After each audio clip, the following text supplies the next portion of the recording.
Hello everyone, welcome to मॉडलेशन institute. और इस वीडियो में बात करूंगा कि फर्स्ट राउंड का जो काउंसलिंग हुआ है दिल्ली पॉलिटेक्निक के लिए सीईटी 2023 के लिए, उस काउंसलिंग में कितने कटअप वाले का एडमिशन हुआ। इससे आपको आइडिया लग जाएगा कि जो अभी सेकेंड राउंड तक का हो गया है, थर्ड राउंड का जो काउंसलिंग स्टार्ट होने वाला है 2 अगस्त से। तो जो भी स्टूडेंट का सेकेंड राउंड के काउंसलिंग में अभी तक एडमिशन नहीं हुआ है, तो आप 2 तारीख को जो कल है आप अपना फॉर्म फिल कीजिएगा। और कौन सा कॉलेज में फिल करना है थोड़ा सा आपको यहाँ से आइडिया लग जाएगा, ठीक है। क्योंकि बहुत सारे ऐसे स्टूडेंट्स हैं जो मुझे कॉल्स कर रहे हैं, मैसेज कर रहे हैं कि सर मेरा रैंक इतना है और मेरा फर्स्ट में भी नहीं हो पाया, सेकंड में भी नहीं हो पाया। देखो, काउंसलिंग करने का भी तरीका होता है। ऑलरेडी मैंने वीडियो में भी बहुत सारे वीडियो में मैंने बताया कि किस तरह से करना है। बहुत सारे स्टूडेंट, जैसे कल ही एक स्टूडेंट्स आए थे, उनका लगभग 900 रैंक के आसपास था और उन्होंने एक ही कॉलेज सेलेक्ट करके काउंसलिंग किया था। तो ऑब्वियसली है कि एक कॉलेज में अगर सीट मिलेगा तो ठीक है, अदरवाइज आपका सीट चला जाएगा।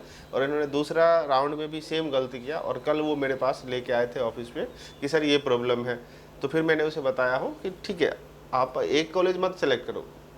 आपको काउंसलिंग क्या करना है कि सबसे पहले जो आपको ब्रांच चाहिए और जो इस कॉलेज में चाहिए, ब्रांच कहने का मतलब कि मैकेनिकल, सिविल, इलेक्ट्रिकल, इलेक्ट्रॉनिक्स, ये सब टॉप ब्रांच होते हैं जो कंप्यूटर साइंस, जिसमें maximum number of students attack करते हैं।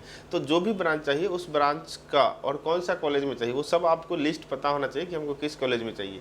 वो करने के बाद ही आप वहाँ पर सेलेक्ट करोगे। कि मान लो कि आपको पूसा में मैकेनिकल चाहिए, तो आप पूसा में पहले सबसे प्रायोरिटी डाल दोगे कि मुझे पूसा में मैकेनिकल चाहिए। फिर पूसा, उसके अलावा मैकेनिकल और भी कौन कौन से कॉलेज में जहाँ पे आप जा सकते हो, उस कॉलेज में आपको क्या करना है, फिल करना है। तो आपको दिखाता हूँ, आइए देखते हैं, ठीक है। तो देख रहे होंगे स्क्रीन पे क्या आ रहा है, ये देखो क्या लिखा हुआ है, academic year 2023 and 24 Delhi skill cut off rank for first round of counselling full time diploma. ये फर्स्ट राउंड का कट ऑफ है, ओके। अभी सेकेंड राउंड का चूंकि अभी हो ही रहा है, इसलिए अभी तक नहीं आया। यहाँ से आपको आइडिया लगेगा। देखो, 2 चीज़ ध्यान देना है यहाँ पे। सबसे ऊपर लिखा हुआ है आदित्य इंस्टीट्यूट ऑफ टेक्नोलॉजी। तो आई थिंक सेकेंड राउंड के काउंसलिंग में, फर्स्ट राउंड में उसमें एडमिशन हुआ था, सेकेंड राउंड में उसे डीएसयू से, आई थिंक जो मुझे अपडेट आया था कि डीएसयू से उसे हटा दिया गया है। डीएसयू का लिस्ट उसमें नहीं आ रहा था, ठीक है। और ये प्राइवेटली मैनेज्ड कॉलेज है, मीन्स प्राइवेट कॉलेज है। आप आई थिंक अगर बिल्डिंग नहीं देखोगे तो आपको पता चले। तो प्राइवेट कॉलेज में आपको रैंक अगर ठीक ठाक ज़्यादा भी है तो हो जाता है, लेकिन दैट इज़ प्राइवेट कॉलेज है। और वो जो आप सोचोगे कि इंफ्रास्ट्रक्चर उस तरह से कॉलेज की टाइप हो सकता है कि आप जिस स्कूल में पढ़े थे उससे भी इंफ्रास्ट्रक्चर थोड़ा डाउन होता है प्राइवेट कॉलेज का। सबका नहीं बता रहा हूँ, कुछ इंस्टीट्यूट का ऐसा है, ठीक है। तो इस बात को आप ध्यान रखना कि कहाँ एडमिशन हो रहा है। अब मैं आपको ओवरऑल कट ऑफ दिखाता हूँ। मैं केवल जनरल कंडीशंस की अगर बात करता हूँ कि अगर जनरल आप देखोगे लास्ट में जो यूआर लिखा हुआ है, तो जनरल कंडीशंस में अगर आप देखोगे तो क्या है जनरल कंडीशंस में कि प्राइवेट कॉलेज में भी कंप्यूटर साइंस का एडमिशन्स कितना पे हुआ फर्स्ट राउंड में, दिल्ली वाले से। यहाँ पे लिखा हुआ देखो, दिल्ली रीजन और आउटसाइड रीजन। तो दिल्ली का जो स्टूडेंट का 2287 रैंक था, उनका एडमिशन हुआ है प्राइवेट कॉलेज में, ठीक है। एंड आउटसाइड दिल्ली वाले का कितना है, 2018 रैंक था आउटसाइड दिल्ली से जनरल कैटेगरी का, तो एडमिशन हुआ है यहाँ पे। अब यहाँ से आप आइडिया लगा सकते हो। अगर आप, मैं जैसे गवर्नमेंट कॉलेज की बात करूँ, किसका, अंबेडकर पॉलिटेक्निक का। अंबेडकर पॉलिटेक्निक में बहुत सारे स्टूडेंट, यहाँ पे 2 ही ब्रांच है, कंप्यूटर और इलेक्ट्रॉनिक्स। तो दोनों ब्रांच की बात करें तो आप देखोगे कि जनरल कैटेगरी का मात्र 651 रैंक वाले का एडमिशन हुआ। मतलब जिसका 651 रैंक तक था उनका एडमिशन यहाँ पे हुआ है दिल्ली पॉलिटेक्निक में, और आउटसाइड दिल्ली का 626।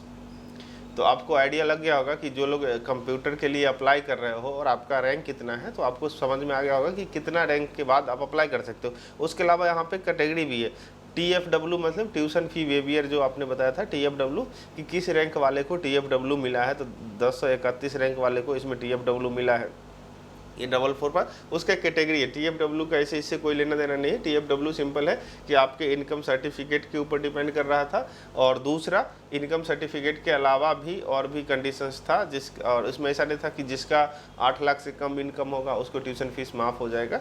उसमें ये था कि कुछ स्टूडेंट का होगा, मतलब कुछ परसेंटेज होता है यूनिवर्सिटी के पास कि उतना स्टूडेंट का ट्यूशन फीस माफ़ करना है, लेकिन उसके लिए क्राइटेरिया था कि जिसका इनकम 8 लाख से कम होना चाहिए, ठीक है। अब ये है। उसके अलावा ये APJ इंस्टीट्यूट है, okay, APJ institute of design privately managed. Okay, इसमें ज़्यादा है नहीं, अप्लाइड आर्ट्स और फैशन डिज़ाइन का। मैं बात करता हूँ जैसे आर्यभट्ट, अच्छा कॉलेज है आर्यभट्ट। आर्यभट्ट में अगर आप देखिएगा तो आर्यभट्ट में यहाँ पे क्या है, कंप्यूटर साइंस नहीं है, लेकिन आर्यभट्ट में अगर हम डिप्लोमा इन सिविल इंजीनियर की बात करें तो कितना रैंक पे हुआ है डिप्लोमा दिल्ली वालों का, 2282 2282 रैंक पे एडमिशन हुआ है, और 784 रैंक पे हुआ है किसका, जो आउटसाइड दिल्ली से थे उनका एडमिशन हुआ। तो अब आपको आइडिया लग रहा होगा। अब देखो यहाँ पे कौन सा ब्रांच है, 4302 जो डिप्लोमा इन फैशन टेक्नोलॉजी। तो जो कोर ब्रांच है ना, ओवरऑल आपको यही आइडिया समझ में आ रहा होगा, या मैं जो बता रहा हूँ कि जो मुझे समझ में आ रहा है कि जिसका कोर ब्रांच है ना, और अगर आप जनरल कैटेगरी से हो तो 2300 2400 2500 से ज़्यादा के रैंक में फर्स्ट राउंड में एडमिशन से नहीं हुआ है। आपको मैं अगर सेकेंड पेज पर लेके जाता हूँ, मैं अभी आपको सेकेंड पेज पर लेके जाता हूँ। छोटू राम प्राइवेट कॉलेज है, मैं प्राइवेट कॉलेज की बात ही नहीं करूंगा। जैसे DSU द्वारका कैंपस है, द्वारका हेड ऑफिस है, उसी कैंपस की बात कर रहा हूँ। तो वहाँ पे डिप्लोमा इन कंप्यूटर साइंस, देखो द्वारका कैंपस में कंप्यूटर साइंस कितना एडमिशन हुआ है, 137 जो दिल्ली से है, बस 137 रैंक वाले का एडमिशन हुआ है DSU, जिसका 137 रैंक था वहाँ तक के बच्चों का। और दूसरा डिप्लोमा इन कंप्यूटर साइंस जो आउटसाइडर है दिल्ली से, उनका 127 रैंक वालों का। तो आप खुद सोच के देखो कि कहाँ तक के रैंक तक का एडमिशन हुआ है। तो अगर अभी भी आप थर्ड राउंड में अगर ये गलती करोगे, अगर थर्ड राउंड में ये गलती करोगे आप कि DSU द्वारका डाल दोगे, तो ऑब्वियसली ये सीट तो मिलना ही नहीं है। कि आप खुद देखो ना कि किस रैंक वालों का वहाँ एडमिशन हो रहा है। और ये ऐसा नहीं है कि उनको एडमिशन नहीं लेना, उनको लेकिन जिसका नंबर अच्छा आया है उसको ऑब्वियसली है कि प्रायोरिटी सीट मिलेगा।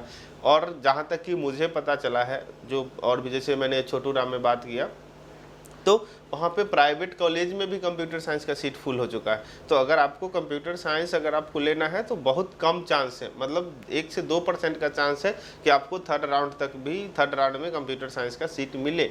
इस बात का आप ध्यान रखिएगा, क्योंकि ऑलरेडी प्राइवेट कॉलेज जब फुल हो चुका है तो गवर्नमेंट तो बिल्कुल ही फुल हो चुका होगा। क्योंकि सेकेंड राउंड की बात कर रहा हूँ, सेकेंड राउंड में प्राइवेट कॉलेज में भी बहुत सारे सीट लगभग सीट खत्म हो चुके हैं। थर्ड राउंड में 2-4 सीट बचा होगा, अगर आपको लक ट्राई करना है तो कर सकते हैं, ठीक है। और भी कॉलेज अगर देखें जिसमें कंप्यूटर साइंस की ही मैं बात करूं, क्योंकि सबसे ज़्यादा जैसे GND रोहिणी में है, इसमें अगर आप देखो तो 437 रैंक वालों का एडमिशन हुआ है। किसमें, कंप्यूटर साइंस में, जो दिल्ली से है। और जो आउट ऑफ दिल्ली है उसका 298 रैंक वालों का एडमिशन हुआ है फर्स्ट राउंड ऑफ काउंसलिंग में। तो जो सेकेंड राउंड होगा इससे थोड़ा सा बढ़ गया होगा। सेकेंड राउंड में अगर फर्स्ट राउंड में 400 तक था तो सेकेंड राउंड में 600-700 तक हो जाएगा, 800 हो जाएगा, इससे ज़्यादा नहीं होगा। बाकी अभी सेकेंड काउंसलिंग का जो रिजल्ट आएगा, कट ऑफ आएगा, तो उसका भी मैं आपको अपडेट करूँगा कि क्या आया है, ठीक है ना। इसी के तरह और भी अगर देखते हैं, और जैसे मीराबाई कस्तूरबा जो गर्ल्स का है, जो गर्ल्स के लिए, स्पेशली गर्ल्स के लिए है। और गर्ल्स के लिए अगर कंप्यूटर साइंस देखें कस्तूरबा में, तो कस्तूरबा में आपका आया है 1185, दिल्ली वालों के लिए 1185 है जनरल कैटेगरी के लिए। और 1439 है किसके लिए, जो आउट ऑफ दिल्ली है उसके लिए एडमिशन हुआ है जनरल कैटेगरी वालों के लिए। उसके अलावा बाकी जैसे ST है तो ST वालों को 8000 रैंक तक का एडमिशन हो रहा है। ओके, SC है उसका 9000 तक का एडमिशन हो रहा है, जो 9000 है और आउटसाइड दिल्ली से है। ओके, और डिप्लोमा इन कंप्यूटर साइंस अगर कस्तूरबा में चाहिए तो SC का 9000 तक। तो अगर आपका कैटेगरी से है तो आप ये सीट चेक कीजिएगा, ठीक है ना। अगर आप किसी भी कैटेगरी से हैं तो एक बार सीट आप जरूर अच्छे से समझिएगा कि सीट क्या है। इसलिए मैं आपको समझा दे रहा हूँ कि पहले सीट समझना है, तब जाके आप फिल कीजिएगा ना, तो वहाँ पे आपको मैक्सिमम चांस रहेगा कि आपका जो काउंसलिंग में रिजल्ट है। नहीं तो आप रैंडम उठा के कुछ भी डाल दीजिएगा तो वहाँ पे चांसेस कम हो जाता है, ठीक है। तो इस बात को आपको ध्यान रखना है। लास्ट काउंसलिंग होने वाला है कल से, थर्ड राउंड ऑफ काउंसलिंग। तो इसमें आपको गलती नहीं करना है, इसमें आपको पहले मैच करना है कि किस किस कॉलेज में हमें डालना है। पहले हम देखेंगे कि कौन कौन से कॉलेज में ज़्यादा रैंक वाले का एडमिशन हुआ है, ठीक है ना। अब जिस कॉलेज में जो अच्छे कॉलेजेज होते हैं, मतलब जैसे जो अच्छे कॉलेज तो सारे हैं, लेकिन ये है कि जो कंप्यूटर साइंस जो अच्छे ब्रांच है उसमें सीट जल्दी फुल हो जाता है। और चूँकि सिंपल है कि जिसको ऑब्वियसली है कि जो अच्छा रैंक लेके आया है वो अच्छा ब्रांच लेगा ही लेगा। ब्रांच कोई ख़राब नहीं है, थोड़ा कंप्यूटर साइंस का मार्केट अभी बूम पे है, तो इसलिए कंप्यूटर साइंस के बच्चे ज़्यादा, मतलब कंप्यूटर साइंस की ओर ज़्यादा स्टूडेंट मूव कर रहे हैं, ठीक है। बाकी चाहे आप मैकेनिकल लो, चाहे आप इलेक्ट्रॉनिक्स लो, चाहे इलेक्ट्रिकल लो, हर एक सेक्टर में स्कोप है, हर एक सेक्टर में आपका दिल्ली में प्लेसमेंट्स है, हर एक सेक्टर में जॉब है। तो आप किसी भी सेक्टर में आप जा सकते हो जहाँ से आपको जॉब क्रिएट हो सकता है। इसके अलावा अगर आपको नहीं कंप्यूटर साइंस ही चाहिए, ओके, तो आप प्राइवेट कॉलेज दिल्ली NCR में बहुत सारे अवेलेबल हैं। ओके, अगर आपको लगता है कि अगर हमें प्राइवेट कॉलेज में एडमिशन्स लेना है, कंप्यूटर साइंस लेना है, जैसे दिल्ली में मैं बता दूं कि दिल्ली में गाज़ियाबाद, सोनीपत और नोएडा, ये 3 एनसीआर है जहाँ पे कॉलेजेज अवेलेबल है। तो यहाँ पे अगर आपको एडमिशन चाहिए तो उसमें हम आपको गाइड कर सकते हैं, उसमें हम आपको काउंसलिंग करके हेल्प कर सकते हैं कि कौन सा कॉलेज आपके लिए बेहतर हो सकता है, जहाँ पे प्लेसमेंट हो, और आपको मैं एडमिशन्स करवा दूंगा अगर आपको इस तरह से एडमिशन्स लेना है। तो अगर आप इस तरह से इंटरेस्टेड है प्राइवेट कॉलेज में एडमिशन्स लेने का, तो आप नीचे गूगल फॉर्म फिल कीजिएगा, उसमें आपको हम फॉर्म दे देंगे, उसमें हम आपको फॉर्म फिल कर लीजिएगा, मेरी तरफ से आपको कॉल चला जाएगा। Okay, thank you.